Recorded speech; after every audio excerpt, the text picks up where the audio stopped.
Hello, everybody. It's Tuesday, so it's your favorite. I'm going to call myself a personality. It's your favorite personality, CB Bowman.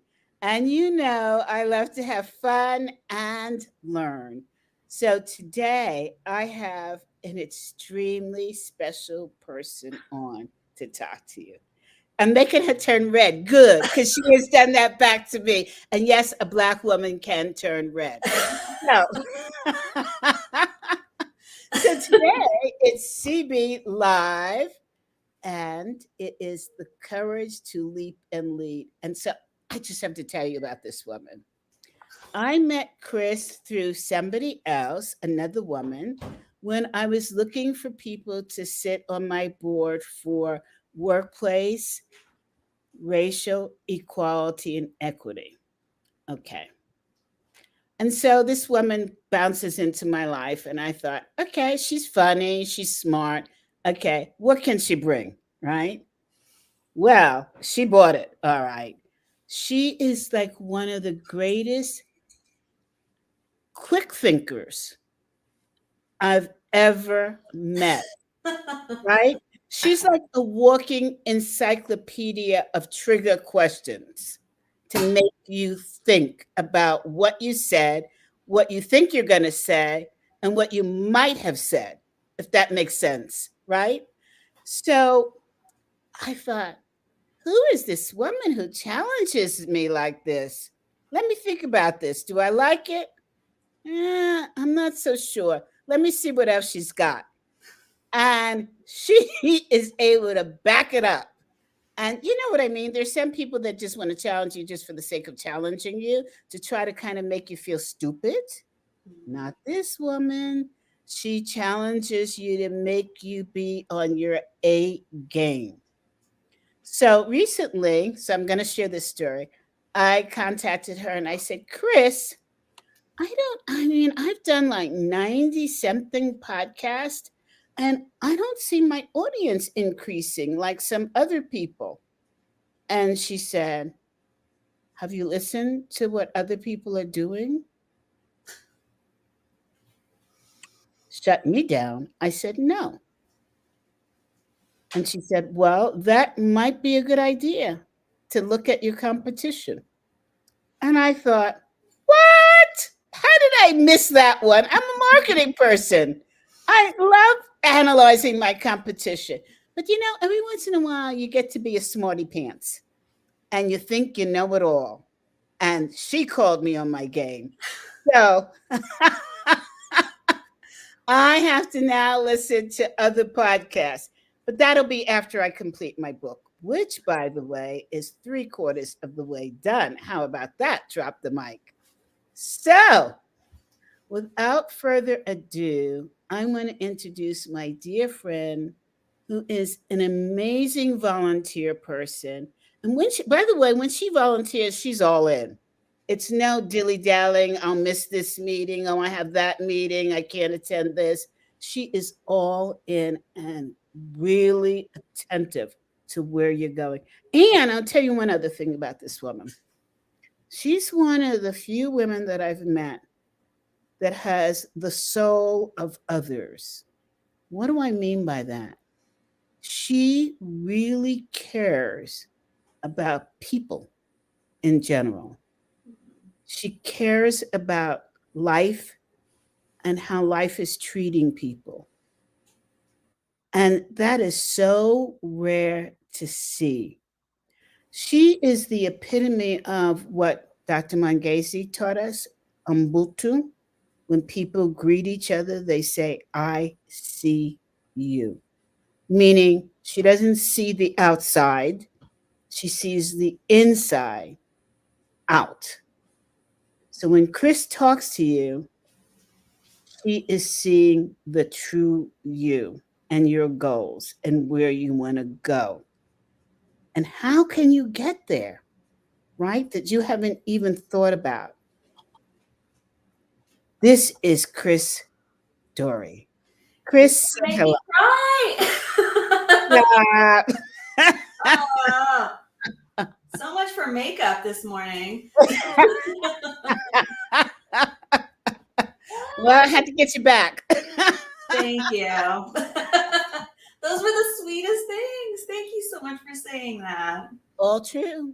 All Oh, very true. You that's know, very I see kind. people. That's so kind. Thank you. Chris, tell us about how you started in the world. I started in Tell the us world. about let's start with your parents. Tell us about them. So, my mom raised me. She's from Germany. So almost all of my family live in Germany. Ah, the tough stuck. Okay, we got it now. Um, Tough, get it done. Just do it. Yeah, Okay. I'm not punctual, but I am very, very I am a project manager at heart. That's how I run my life, basically. Drives my husband crazy. Because I look at where I'm going and how we're going to get there, and he just looks at the most immediate thing. So that's how I run my life. I had two brothers. One of the most profound moments of my life was when my youngest brother committed suicide in high school. So it's a lot of the things that are happening to teenagers today about mental health and wellness and isolation is very dear to my heart, and the impact of social media on that is very, very important to me. And I've been volunteering with teenagers for decades. So his existence in my life and not existence in my life is very profound in all of my decision making. Um, Do you know why he just took that decision? I think it's what's really truly sad is, and this might be triggering for some people, is that um, teenagers in particular, they lack impulse control in some ways. And what seems, what is possibly a momentary blip seems catastrophic. And not being able to see the 360 of any decisions you make is, part of what being a teenager is. That's how you grow. And I think that there's also obviously social isolation, which existed long before COVID, and bullying and mental health challenges. Those are all things that contributed to, I'm sure, but it's one of those things where you'll never know, really. And I've always said that, in some ways I felt that his suicide was a terminal illness, that at some point it was going to get him. It just got him earlier than I wanted or hoped it would. But I think now there's so much investment, not enough financially in our healthcare system, but there's so much more investment in supporting people who are struggling. So I have a lot of empathy for teenagers who are going through a really difficult time right now, and anyone who's going through a difficult time. And I recognize and respect the frustrations that family members feel. So, You bring up really difficult and challenging points. I had a cousin who committed suicide when he went to college, and he was from a very intensely productive, professionally family. I mean, each of the children were incredibly accomplished doctors, lawyers, you name it. And I also worked with a group when I lived in New York, um, an association that specialized in teen suicide. And I was on the board. And when you said it like you did, it actually became much clearer to me that your teenage years of going through um, learning decision making, learning that there is a next step, is just not emphasized enough. mhm, And it only takes a second in time. mhm. for those who will survive and those who won't. Mm-hmm. And it, with somebody like that, the suicide could have failed and he could have gone on. Mm-hmm. Same time, there are people who think about it and they have something in their life that triggers them to say, not me, not now. And I so wish that we could discover what that is, because so many lives can be saved. Yeah. I think that it's really hard to know what happens in that moment, but I do think that, especially if you're a teenager, it does everything seems so much more. Bigger than it is. And Overwhelming. which college you go to? Are you going to the prom? Do you have a girlfriend? Do you have a boyfriend? Those things are just so monumentally important. And the reality is, when I look back on high school, I don't even think about any of those things today, but they were really important to me then. So I imagine that if you are vulnerable, and I think this is true for both, for everyone who's a teenager, is that it is easy to feel isolated regardless of how popular you are, or how smart you are, or how good your family is. And in some ways, how good your family is in terms of supporting you and their success may even make it worse, and that you feel like you're letting them down. And that's the point. I think that it is an epidemic. It truly is. I think we're in a great place today because now we talk about this. Decades ago, it was a secret that you didn't talk about. And today we do talk about it. And, there's a lot of discussion about, is the fact that we talk about these mental health issues and the mortality rate, that actually the number one cause of death among teenagers and people in the US is suicide by gun, does it actually make it worse? I don't know, but yeah. I know what you're saying. Is it talking about make it seem like it's okay? Yeah. Is it giving a permission for that? Yeah. Versus, I think that I'm not a parent by birth, but it occurs to me that talking about it in a way that says, it's not really talking about suicide, but it's having the relationship with your child that allows for deep, deep discussion. And so that perhaps a parent can see where you're disturbed, and I think that the concept of, and this is not tooting my own horn now about courage, but I think really courage should be taught in school. Yeah, I think I take it a step further. I agree with you. I think that it's not even about parents, it's about a community as a whole. Your friends, your family, your coworkers, your colleagues, your teachers, anybody who's in your life should view the world from a point of empathy. And I think that's very much foundational to who I am, is that I try and look at things from other people's perspective, and perhaps I am too far on the empathy scale, but no, we need it. but I do think that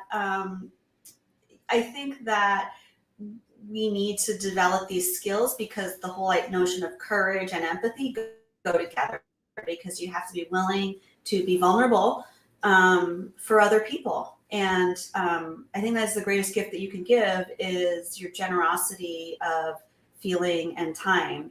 And it's easy to be overwhelmed by everything that's happening in the world and miss cues that people are really struggling. Yeah, those are the operative words, which is, what are the clues? We don't know how to recognize them. And the other thing I think we're missing, in my opinion, is tough love, because it seems like there are so many people, so many parents, and I'm talking about parents now, that just pour on the money, pour on the yes, you can, pour this and that. And tough love for me is part of courage, right? And I'm not talking about macro courage. I'm talking about micro courage. Um, to know when to say, listen, you've got this. I'll be here if you fall, but you've got this. I remember a funny Yeah. story that when I was growing up, there was a play on Broadway about adults returning home to their parents, and it was very in vogue then. So I called my mom up and I said, "Hey, mom, it's really in vogue for children to move back home, adult children." And my mom listened carefully and she said to me, "Don't even think about it." And I said, "But you tell me I'd always have a place to call home." She said, "In emergency." Drop the mic. My mom Yeah. got, whoa. Let's get it clear now. We're Yeah. always here for you in emergency. Yeah. I think, yeah, I mean, there's a whole lot to be said there about parenting. I am not a parent, but I do know that it's hard when you are in it to Yes. be able to see clearly, Oh, to be able to say, oh, my child has a substance abuse problem. I can fix it. That's very hard. And, or that my child is depressed. Like, you think that they can just snap out of it. yeah. And like, I think that is the hard part, is that, there's a reason why they call it codependency, is that, parents think, family members and friends think, well, I can fix this by, pushing them harder, or giving them money, or paying their rent. Like, there's all kinds of things that we do to not do the hard work. And, and it's, in some cases, it's easier to write a check than to confront the underlying issues of why people are struggling, which could be any number of things that, a parent may or may not be aware of, or may not have any responsibility for. So, I think it's very tough. It's a very nuanced problem. And I am not a psychotherapist. I do not have experience. So I am just speaking as a family member who has seen the impact of it, and what that has had on my life. It is both the worst thing that's ever happened to me and the best thing that's ever happened to me, because him dying at 17 made me feel like I had to live both my life and his life and make it as full as possible. So I think that, like, that was a huge counterpoint to how, I looked at the rest of my life, and I was pretty young when he passed. So this is, I empathize with other people who go through this, and I certainly, feel for you as well. And that it's an epidemic, and it's a problem that we need to really think about. And the repercussions are seen in me and you and anybody else, and how it changes their lives. And it's not trivial. And it's always a whole, but I tried to make the best out of it for me. So, have you seen the new commercial that addresses this? I don't think so. It is very powerful. It's advertising a new service online, which is for people to get help. And the reason why I made the face is I'm not quite sure whether it does. It makes it kind of light, or if it makes it light enough for somebody to want to take an action. That's a very thin line, right? And it shows the first clip is it shows a man lying in a gym lifting weights, and lying on your back lifting weights, and a guy is standing there and says, "Do you want help?" And the guy says, "No, I've got this." And it's a series of clips like that. And at the end, you realize that they're talking about the ability to get help for depression and upset through this new service. Mm-hmm. And the best thing it does is it stops and make you want to hear and listen to what they have to say. And I think it's great that it's on TV now. I think it's great that more people are talking about it now. And I only wish there was more solutions. I know. So do I. Excuse me for coughing. The my allergies are having fun today, so I'm going to take. Oh my No God! worries. No worries at all. I have a lot of allergies, so fortunately it's too dry and hot here for me to feel any effects of them. Yeah. So then, tell me, then what did your mom do as a single mom? Yeah, she really, she worked really, really, really hard to support us and keep us, a roof over our head. And it was hard, very, very, very hard. But I think that it sort of made me feel like I had to support myself. So part of that is there's two sides of that coin. One is I had always wanted to be a foreign correspondent. I wanted to be the next Christiane Amanpour. Wow. And so I studied journalism, and then and part of journalism is obviously, in my case, is shining a light on things that nobody sees. So it's like the investigation part, the giving voice to the unheard. And like that is definitely part of my story as a result of my brother's death, but also like in me now. And so I thought, I'm going to be a foreign correspondent. I'm going to be a journalist. And then I realized that it's very hard to pay your rent in New York City when you make like $14,000 a year. And it's very hard to plan your retirement. So eventually I had to pivot into something that was a little bit more stable. And it ended up being that I landed into digital media. And there weren't a whole lot of women in digital media at the time. There still aren't. There aren't enough of them, let alone people of color. So, I mean, we're way behind where we should be. But I started working through media and started working on more and more complex technology, and just ended up ultimately moving into commerce and payments. And I have to say, stop there. Yeah. Because you just hit something really important. You basically changed careers.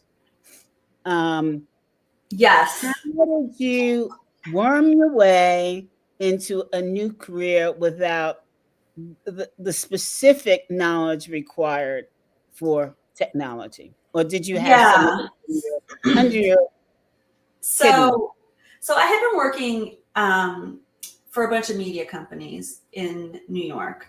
And as a journalist?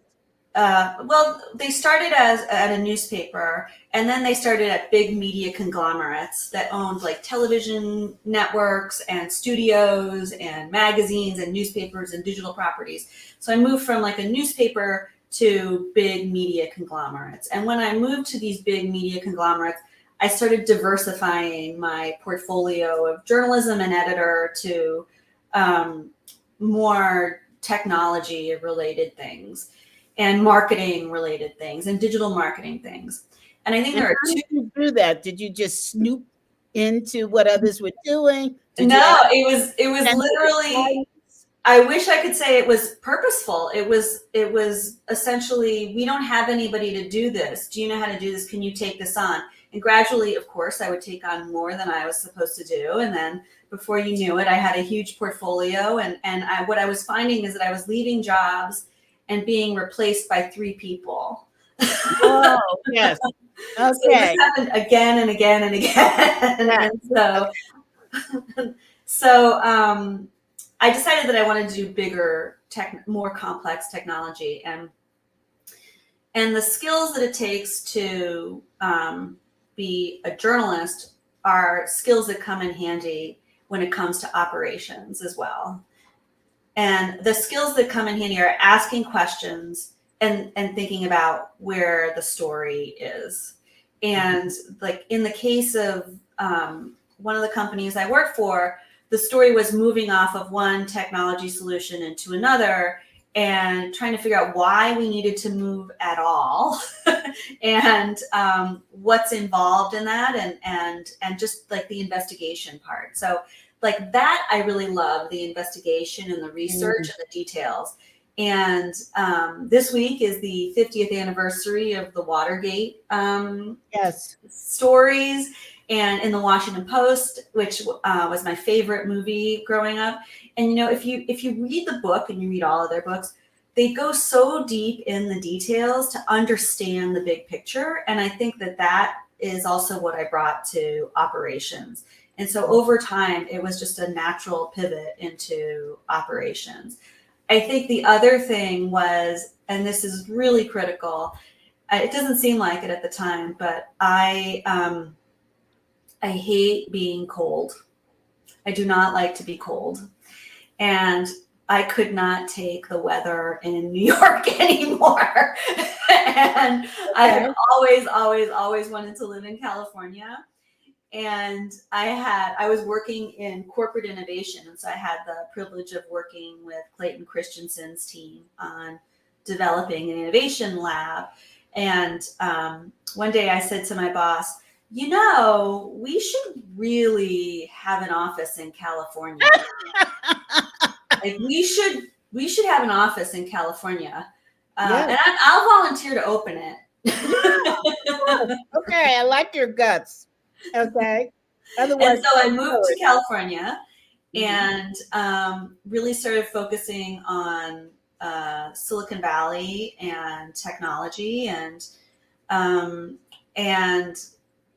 taking risks in terms of like what kinds of companies I wanted to work for, what kind of people I wanted to learn from. And moving out here was like one of the single best things I ever did in my life. I, of course, miss my friends and family back east, but I also, it also opened a lot of doors for me in terms of like the types of projects I could work on. And though I had worked in payments in New York, I could really lean into it here in a way that I couldn't there. And now that's obviously changed quite a bit, but I'm not moving back to snow. Sorry, New Yorkers. Hey, Chris, I want to ask you an off the beat question. LinkedIn. Yes. It is incredibly hard to keep up with LinkedIn. They move at warp speed. Yeah. Is there a group that you can join that talks about what's going on in LinkedIn and how to keep up with it and all the new algorithms that they put out?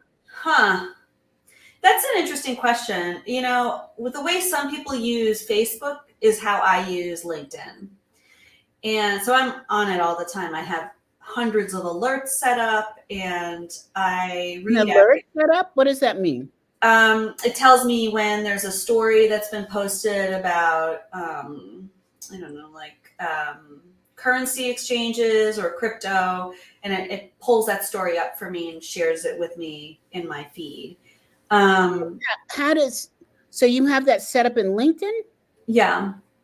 Okay, tell us how you do that. Oh God, I set it up so long ago. I'd have to actually, like look and see how I did it. I think it was a follow. Like I follow crypto and I follow currency, and then whenever something comes up that has those hashtags, it gets surfaced to me.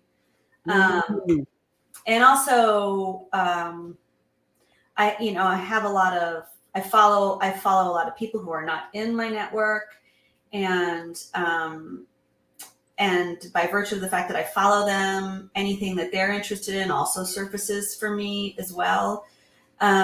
So yeah, I think, you know, I have friends who work at LinkedIn, and hey, Randy, and out to you. And it's a critical tool. Like I look at it multiple times a day, and I do not look at other social media nearly as much as I look at this. And I think that's good because I don't have the same addiction triggers that on LinkedIn that I would if I were on like Facebook or Instagram or, you know, Twitter. Not that there's anything wrong with any of those platforms. There's lots no. wrong. There's lots of good things too. Well, I think that's the thing. You kind of have to find out what is your trigger in terms of which social media platform works best for you and people who you want to stay connected to. Yeah. And I have a friend, Anna Malikian. I think you know her. Yeah, she's awesome. And, oh my God, she's all about LinkedIn. And I say to her, how do you keep up? And she goes, oh, just people I follow. And I'm like, who is it that you follow? I want the details. I'm tired of being behind the game. Well, you were ahead of the game. You were on Clubhouse early. That wasn't through LinkedIn, though. That was through MG100. But yeah, I want to know how, because I'm now a creator on LinkedIn. Yeah. And,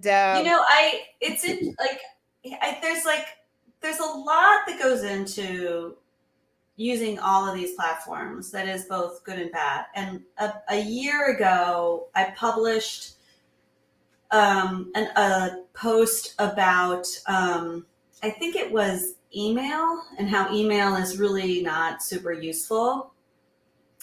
And I put just the right tags in, and there was no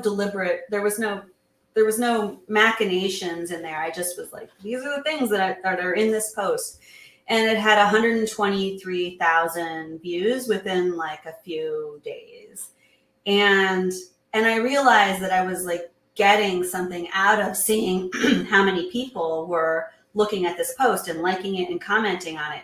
And I both liked it and I didn't like it, because that sort of that serotonin boost kept pushing me back to the site to just keep looking at it. And I don't want to be that way. So, yeah. But I've also found like incredible things that I never would have in a million years imagined. Like yesterday, Wieden & Kennedy, which is this really renowned marketing and advertising agency. They have been working with Nike for decades, I think. And they posted an ad on LinkedIn about Juneteenth. And I thought this was an ad that they probably did pro bono that I wouldn't have seen anywhere, except I saw it on LinkedIn. And it was really getting to the heart of what people are already thinking about Juneteenth that isn't being articulated. Like, why do we need this holiday? And who cares if we celebrate Juneteenth? I'm not Black. Why do I need to do this? And what it was really getting to is it's the start of a conversation that is long overdue, and that we all need to recognize that this moment is really about like starting a renewal in some ways, or a recalibration. And it was so perfectly done. I would never have seen that on television, probably, because it wouldn't have been served to me, or Twitter or Instagram. So I thought like that's one of the amazing things about LinkedIn is that brands put their product out there because they want you to engage with it in a different way. So that's one of the many reasons why I like it. You're going to have to tag me on that article and tag me on the one that you did on email. And here's a mind blower for some people. Not a mind blower, a mind processing trigger. My husband loves to watch Fox. It's not Fox News. It's something. It's all the political channel for Fox. Fox News, yeah. Okay. So yesterday, I'm not a news junkie by any stretch of the imagination. I would go crazy trying to keep up. But I had it on because I was doing something else. Oh, I was getting ready to turn off the TV. It was late night. And there was a Black guy that was being interviewed by a white guy. And it was late. It was probably around 10 o'clock Mountain Time. And the white guy asked him, and I'm giving colors so that the perspective is understood. What does he think of Juneteenth? And he said, it's sad, it's misunderstood. And I thought, what is he going to say? It intrigued me. He said, it's really a celebration for the killing of Floyd. It's not a celebration for the end of slavery. What? Right. He said, because this happened because of the killing of Floyd, it was brought to our attention. Wow. That's a But very misguided person. what? That's a very misguided person. No, he had a lot of evidence to back it up. And he went back and he talked about the days of slavery and what happened and how it should be celebrated on its own for its own merit. I Not agree with that. Yeah. connected with, that's just basically what he was saying, not connected with the killing of Floyd. It was because of the killing of Floyd that the end of slavery was called to our attention by a day, by allocating a day celebration for it. But why couldn't we have had the celebration separate from such a tragedy? And because it's two different tragedies, it's two different things, right? Yeah. He had very interesting point of view that really gave me pause to think about it, right? And which is what you love about this country. You can so firmly believe in one thing, and then somebody else comes along and says, boom, and you go, whoa, whoa. I never thought about that, right? Yeah. I'm glad that he had the courage to speak out and speak up about that perspective because I could understand it.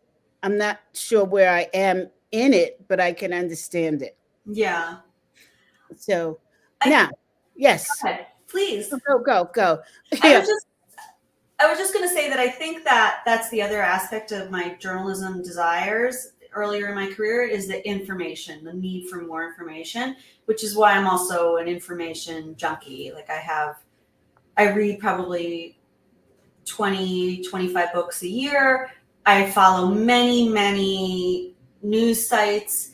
I read tons of,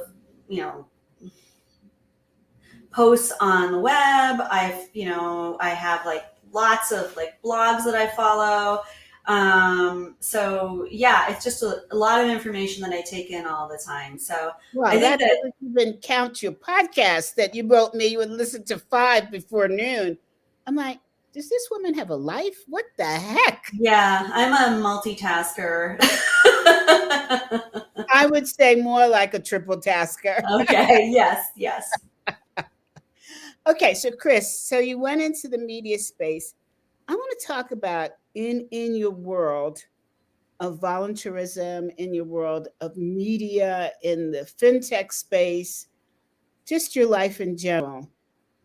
Have you ever had the courage to look at something and realize that you're in the wrong path?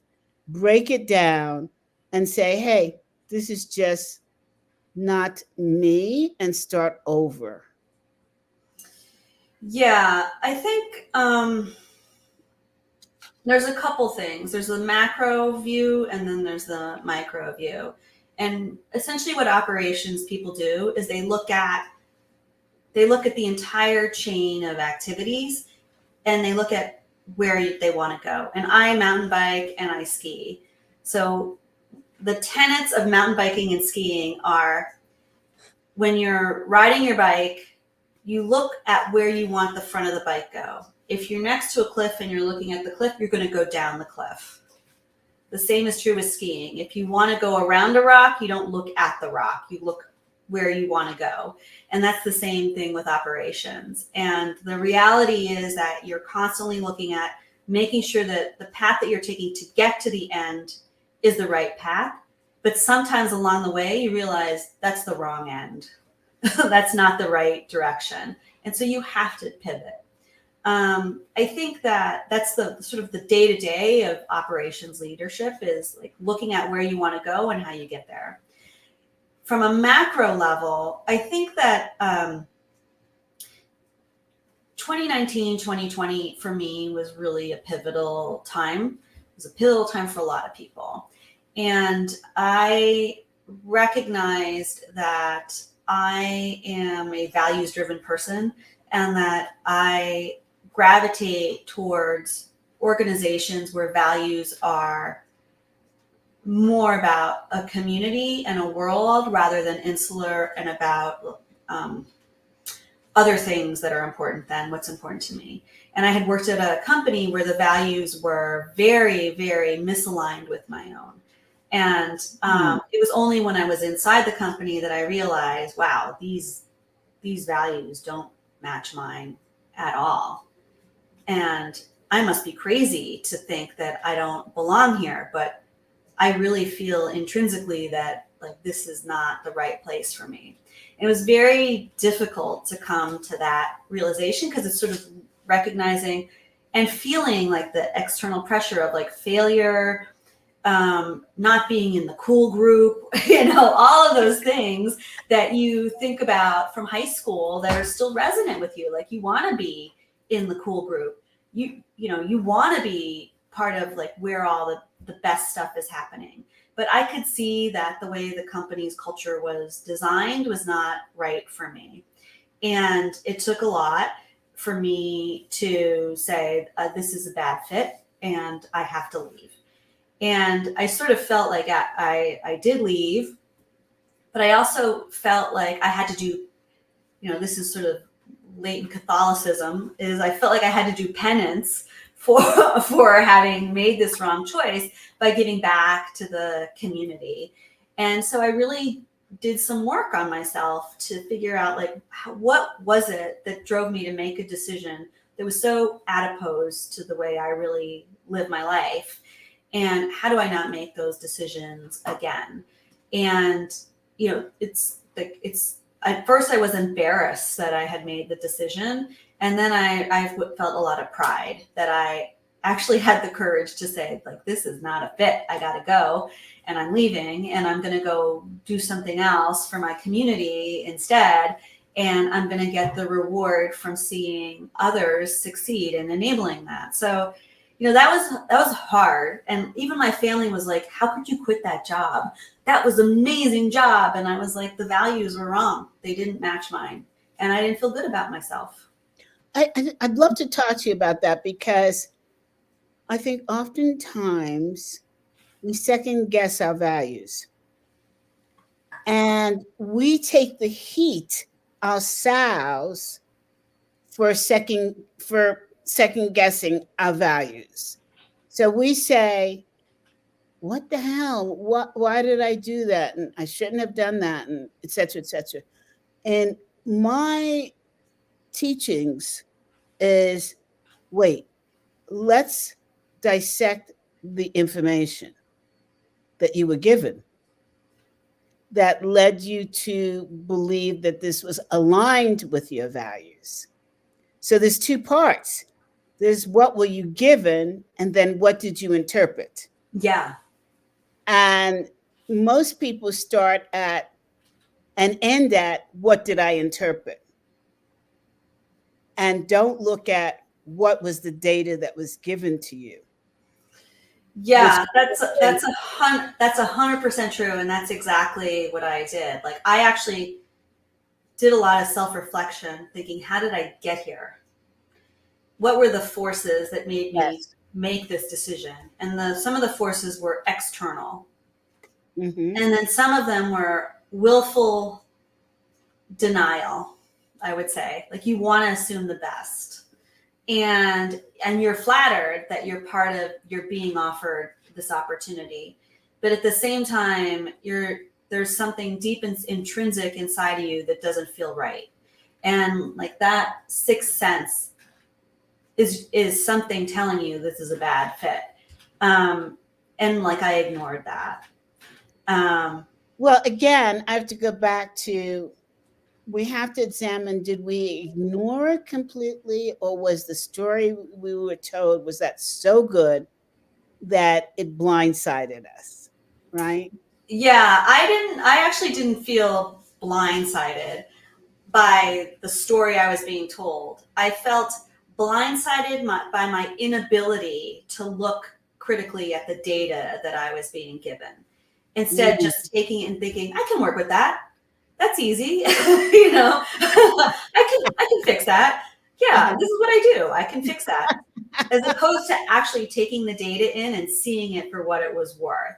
Yeah. And like that was the critical learning for me, is that you got this data and you just thought that all the reasons they wanted you to join their team were because of this innate skill that you have. But the reality is they don't want you to actually do that because they are in denial about what their own challenges were anyway. It was a very like, I got the data, but I thought the data was actually, I lied to myself a bit about what the data was telling me. And after that, I like, every time somebody tells me something now, I'm very critical as a result. Well, yeah, there's going into the other extreme too. Yes, yeah. But also, values-based people tend to be fixers. I Yes. can fix this and I can fix that. And that's part of our charm. And that's part of why people, I'm taking the leap to say our, but that's also the reason why people want to hang out around us, right? We can solve it. But Yeah. in fact, and in fact, I think we become too critical of ourselves if we can't solve it. Right. And I've had to have the courage to learn that not all situations want to be solved. That is 100% true. Yeah. So you've got to figure that out first before you use your value time. Yeah. Is this a problem you really want to solve? Are you just Yeah. looking for somebody to come in and pay lip service to the problem? Yeah. Yeah. Yeah. What is it that you want to do? I remember when I was much younger, there was administrative assistant who I thought was brilliant and could do a job that was more in the executive level, and I kept pushing. And finally, she came over to me and she said, "I'm happy doing what I'm doing. Would you just stop?" And I thought, what a waste of talent. And it was not until many years later that I realized that wasn't a waste of talent. She was happy Yes. in what she was doing, and therefore she did it extraordinarily well. So, butt out, CB. And I've learned to now ask, what's your goal? Where Yes. do you want to go? What problem do you want to solve and why? Yes. To quote Simon Sinek, why is it Yeah. that you want to solve this problem now? So it's, somebody contacted me the other day and said, I'd like to talk to one of my colleagues in the Association of Corporate Executive Coaches about how to position my new company in terms of reaching clients. And a couple of names had been given to her. And I said, the first thing to do is to figure out what's the culture of your new company. Mm-hmm. Because I always said that. Yeah. do you want to get advice on how to market your new company from people who see from different cultural eyes that are not a good fit for where you want to go? And we're not talking about race or religion here. We're talking about the culture of the company. Yeah.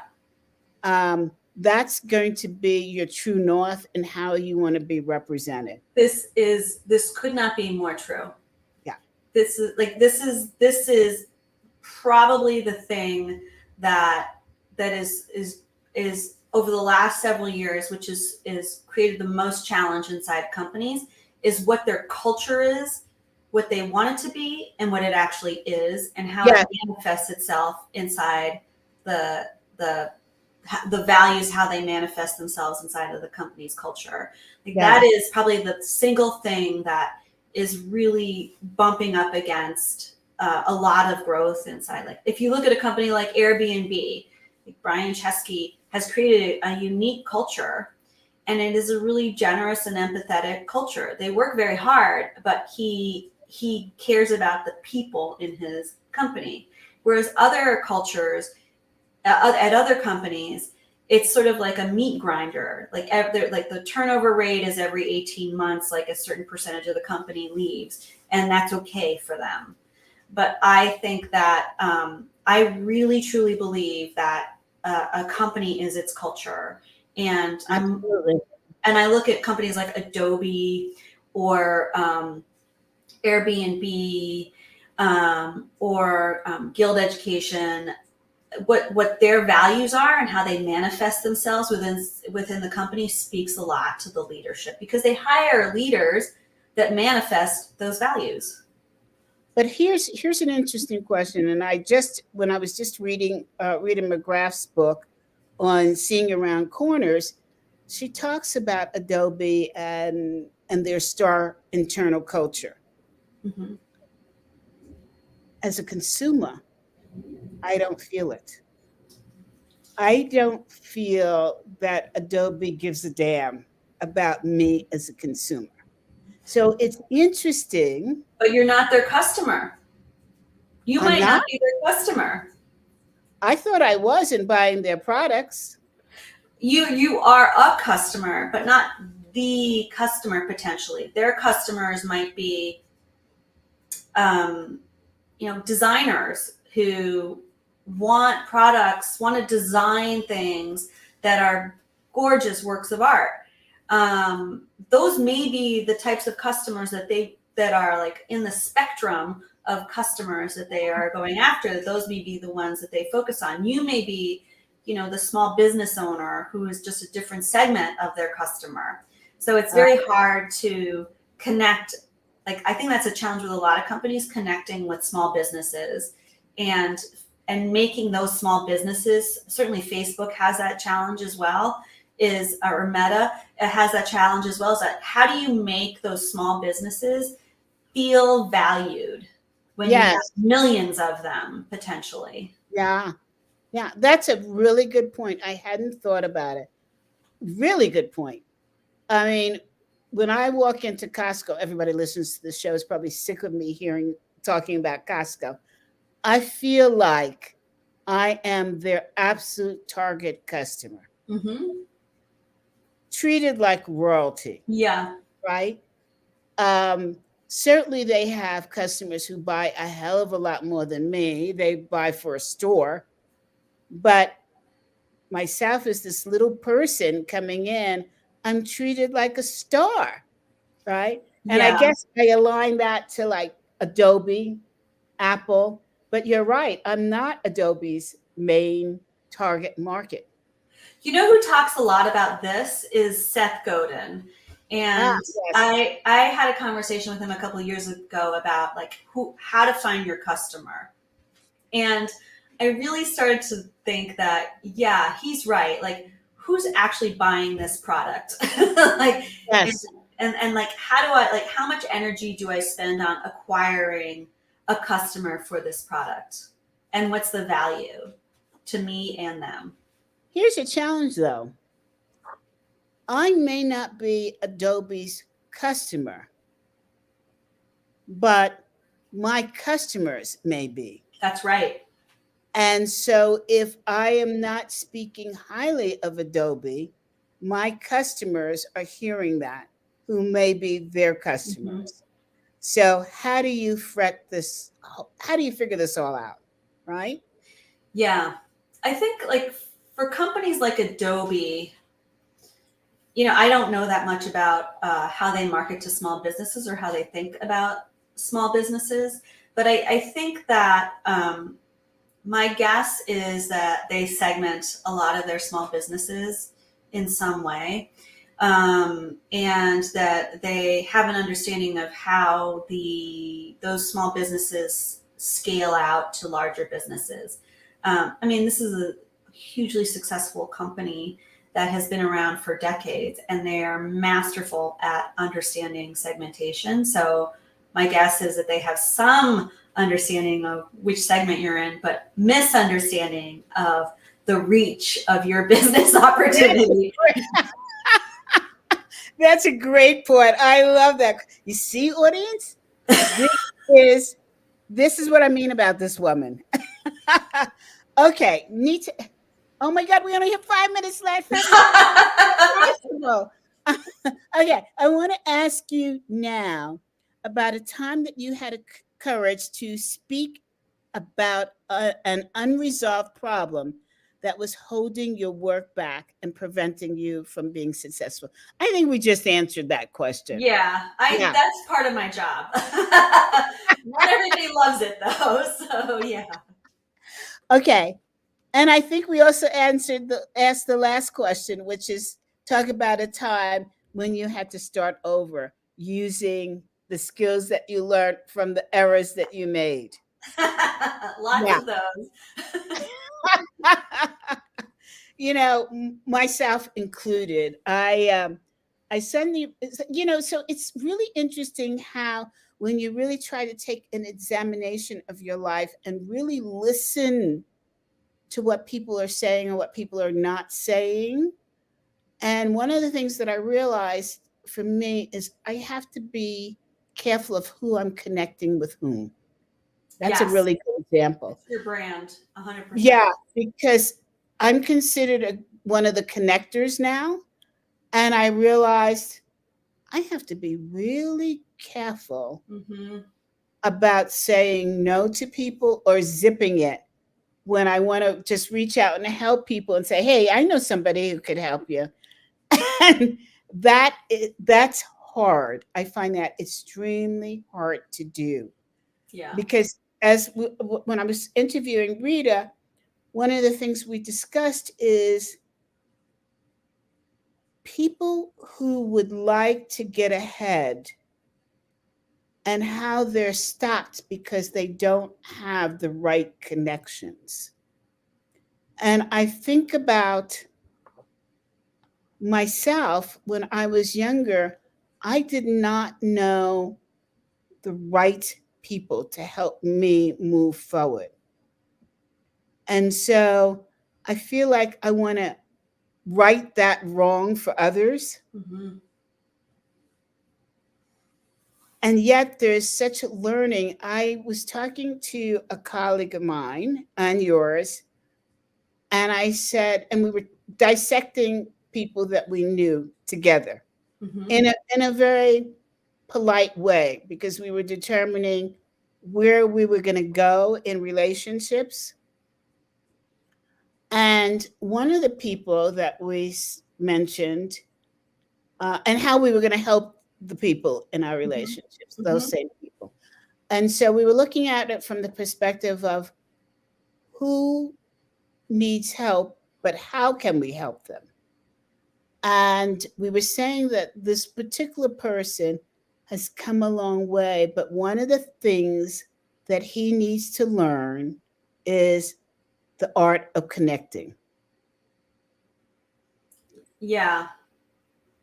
Yeah. It's an art. It's I mean, truly an there's art.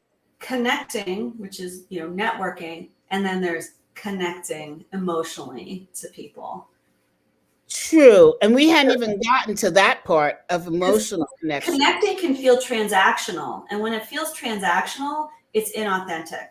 And it feels like I'm really only reaching out to you because I want you to introduce me to this guy who's going to give me Yeah. Yeah.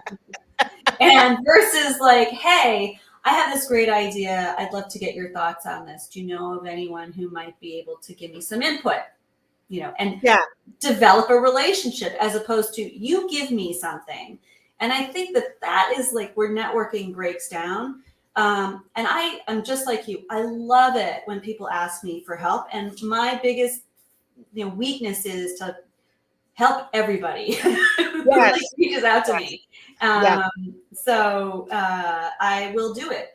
But one of the learnings for me is help the people who the investment will go far. That's a great statement. And I want to end the show on that, but I also want to tell the story of a new group that I belong to. And not knowing the people in the group, I happened to mention why I was in the group.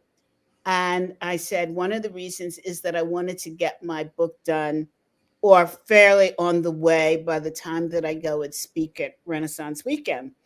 And so this person said to me, "Well, what is that?" And I explained that it was, America's great think tank, including North America, South America, etc.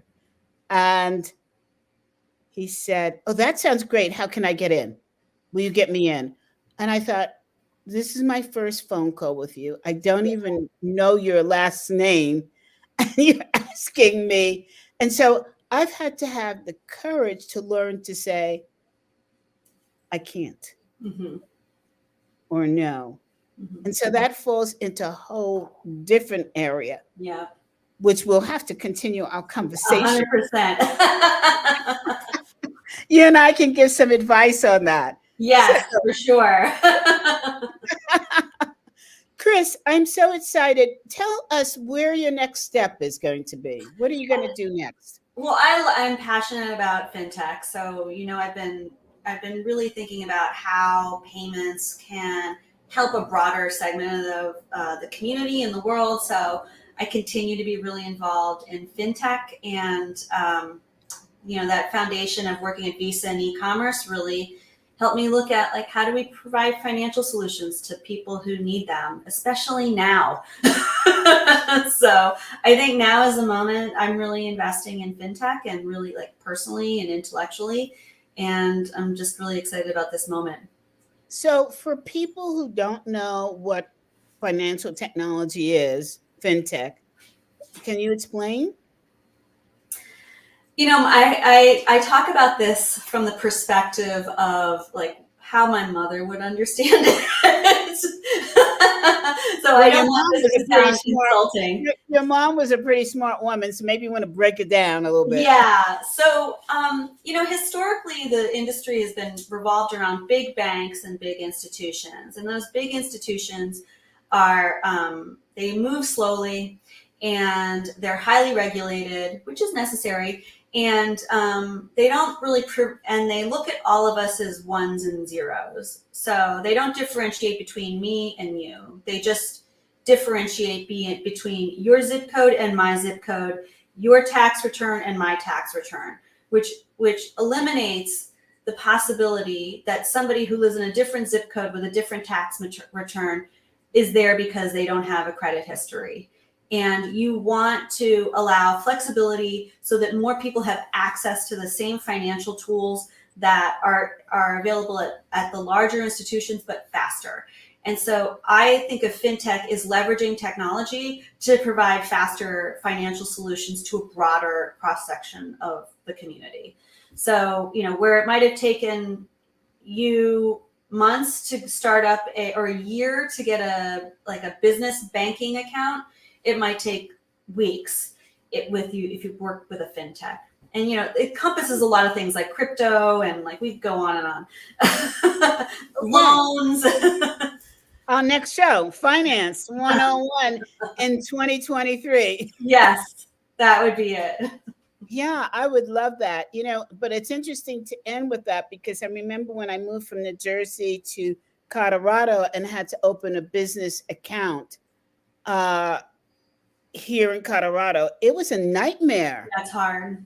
It was really a nightmare. And in the end, I interviewed so many banks, Mm-hmm. and I wound up the most progressive bank was Bank of America.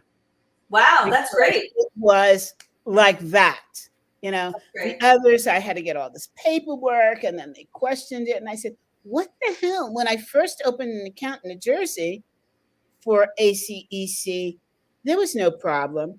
But since all of the misuse in foreign governments of Yeah. our money, I think that's the reason why the banks have gotten so much tighter. Not to say that Bank of America is a small potatoes, No, yeah. bank, but somehow they have their fintech correctly aligned with consumers. How about that? Well done. Well done. I learned quickly. Yes, you do. Thank you, CB. Oh my God, it's been awesome, Chris. So, out there, folks, if you know any exciting things happening in the fintech space, please reach out to Chris on LinkedIn. You know you can find her on LinkedIn. And Thank she's you. brilliant at her work.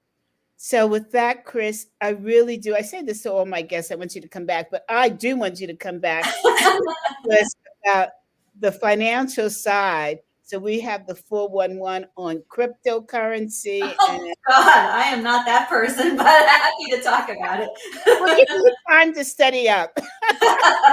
Cool. Thanks, CB. Audience, next week, I think it's the July 4th week. I will be in Canada giving a major presentation at Renaissance Weekend on courage. And I am super, super excited about it. The only sad point is I won't be with you, but we will be rerunning a past show. And I think it's the one where I interview Brigadier General Dr. Bernie Banks. And if you missed that one, this is one kick ass man. I am telling you. Well, I don't need to tell you that. You can tell from the title, right? So I hope you'll watch that and have a wonderful and safe is the operative word, holiday weekend. It's CB. See you in 2. Bye. Bye, Chris.